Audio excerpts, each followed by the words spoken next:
HCA 415 Community and Public Health. Ebola in West Africa. Assurance. Law and Regulation Enforcement. The Center of Disease Control 2014 reports an outbreak of Ebola has been ongoing in Sierra Leone since May 2014. Outbreaks are also occurring in Guinea and Liberia. These outbreaks of Ebola are the largest and most complex in history. Civil unrest and violence against aid workers have been reported in West Africa as a result of the outbreak. The public health infrastructure in Sierra Leone is being severely strained as the outbreak grows, paragraph 1. For this reason, new laws and regulations are being implemented, including as the CDC 2014 continues to report. Instituted new protocols for arriving and departing passengers at Lugini International Airport. Instituted restrictions on public and other mass gatherings. Instituted quarantine measures for communities affected by Ebola. Travel in and out of those communities will be restricted until a medical team clears them.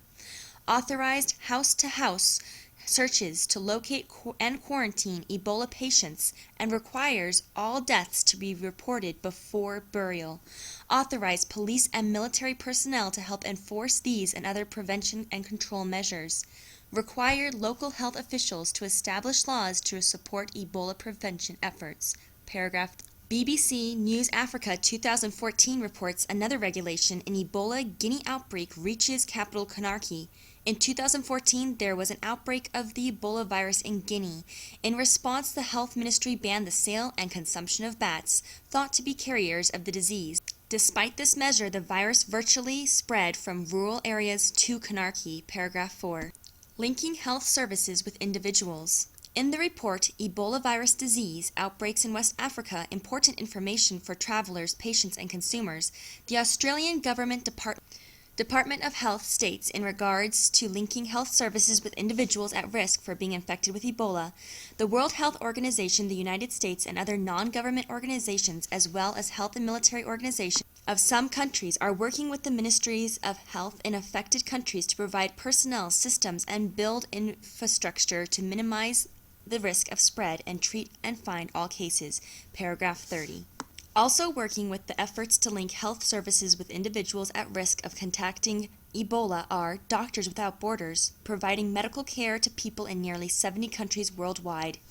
Saving lives threatened by violence, neglect, or catastrophe. As a humanitarian organization, we treat people in crisis regardless of race, religion, or political affiliation. This organization has treated more Ebola patients in this outbreak than any other entity.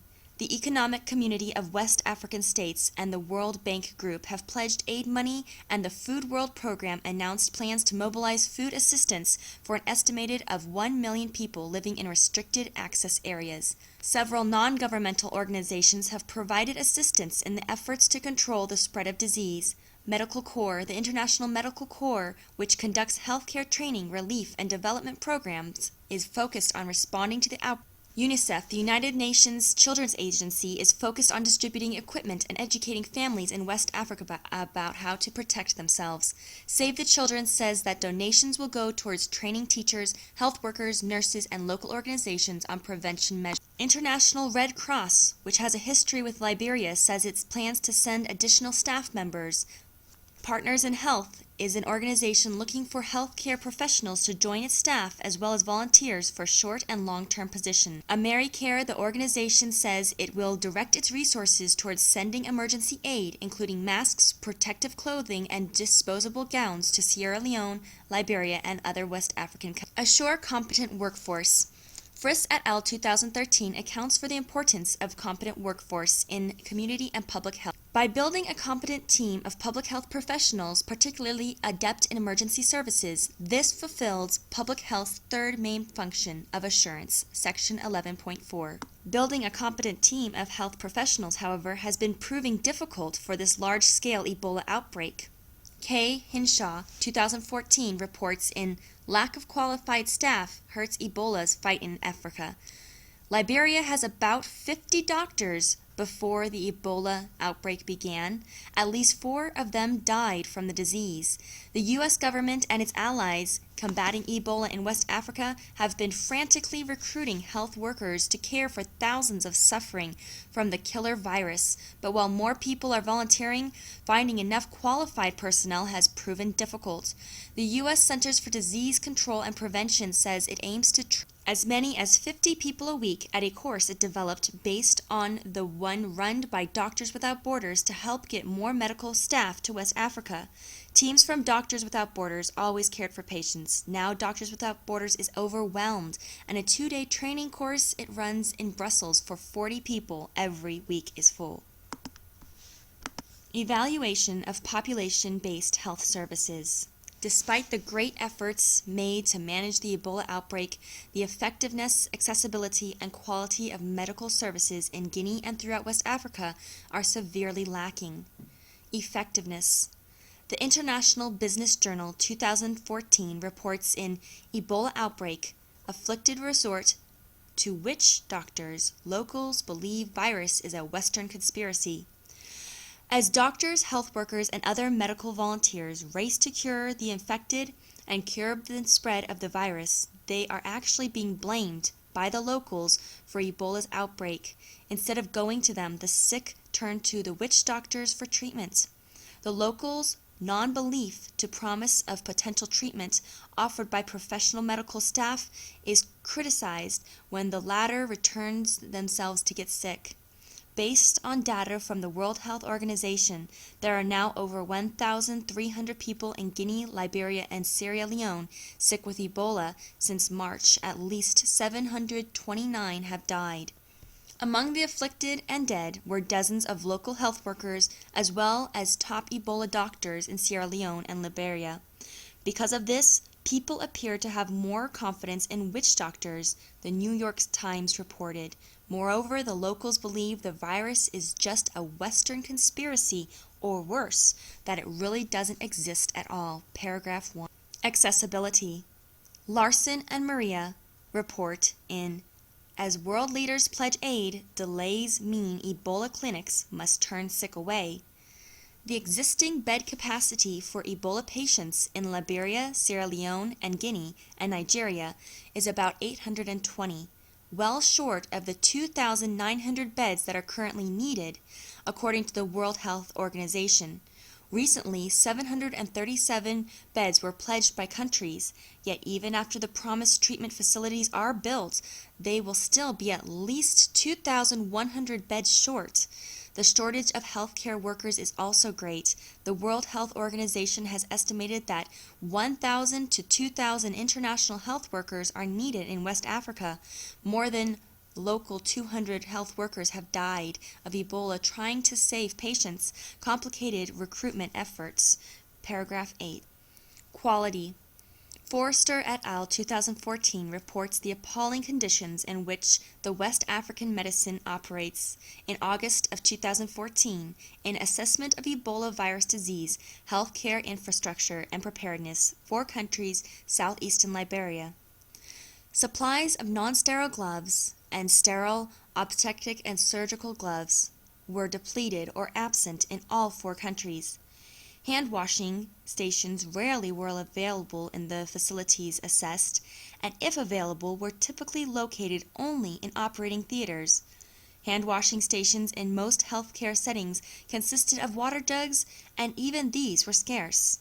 To compensate, bamboo hand-washing stations were constructed for use at entrances to hospitals, county checkpoints, and in towns. Supplies of soap, bleach, or alcohol-based hand gel were also depleted. Page 890. Although great efforts have been made to improve the situation, Forrester continues. Additional ambulance teams, 3 Ebola treatment units, and multiple community care centers are planned for these southeastern countries. Still, obstacles to preventing spread of Ebola remain, and personal protective equipment, sufficient personnel for effective contact tracing and case management, efficient patient transport, and regional diagnostic laboratory capabilities are urgently needed. Page 892. Research for Ebola control. The Ebola outbreak in West Africa has proved to have extraordinary challenges. Despite surrounding countries' support, there is much which needs to be done before the situation is controlled. Research for new insights and innovative solutions to health problems have been key to the progress thus far and will be the only way to conquer the challenges still present in Ebola containment. Research and assessment. The diagnosis has been successful. The source of Ebola has been narrowed to the consumption of infected bats. Research and policy development. Research and policy development has enabled quarantines to be established for potential infected individuals. The research in regards to the spread of Ebola has established protocol for caring for those carrying Ebola, and because Ebola is likely to have originated from bats, new policies in regards to bat consumption have been established. Research in assurance.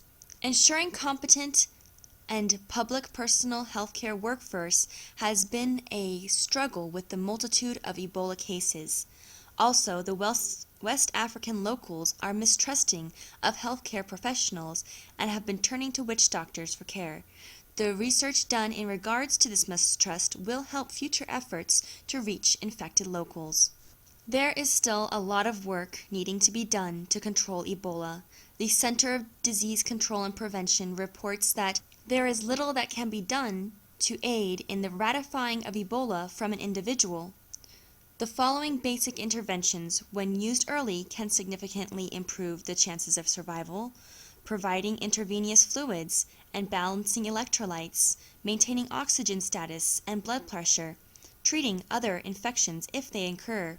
Vaccinations for Ebola have been under research, but they are far from being complete, as Hammer reports in The Hunt for Ebola. None of the virus hunters have had any expectations that a vaccine against Ebola was imminent. The drug development process takes an average of 15 years and costs billions of dollars. Pharmaceutical companies are reluctant to expend those resources to combat a virus that has killed about 1,080 people in 30 years or so. So far, nearly all Ebola vaccine research has been funded by the U.S. government to combat potential bioterrorist attacks. The Army Medical Research Institute of Infectious Diseases in Fort recently tested an experimental vaccine made from a virus-like particles on guinea pigs and monkeys and reported promising results. Several biodefense contractors have initiated small-scale safety trials with human volunteers who are not exposed to the Ebola virus. But most virologists say that an effective vaccine is many years away. Paragraph 27. Conclusion. Ebola is an infectious disease which has taken a heavy toll on those of the adult demographic in Guinea and throughout West Africa due to the ease with which Ebola spreads and the lack of protective precautions. Legal considerations. In West African countries, legal measures have been taken, including heightened protocols in international airports, restrictions on mass gatherings, quarantine measures, house-to-house searches to locate Ebola patients, enforcement by military and police, requirement for local government to also enforce prevention efforts, banning of consumption of bats. There is little consideration for citizens' rights in West Africa, and these measures have been enforced without question for citizens. In the United States, however, making such laws would be an extreme measure. If Ebola were to start spreading in the United States, what measures could and would our government enforce to control the outbreak? Ethical considerations. Residents in West Africa have beliefs that the Western medical facilities are responsible for the Ebola spread and the deaths of those infected. Ethically, how might these individuals be reached with care? Should infected individuals be forced to be quarantined and accept care to prevent further spread of Ebola? In the United States, there have been ethical considerations in regards to Ebola already. There have been prank instances in which individuals who are not infected with Ebola claim to have Ebola, creating a public panic. Should the freedom of speech be limited in these situations to prevent public unrest? If Ebola does become widespread in the United States, where will the rights of an individual stand when the public safety is at risk? References.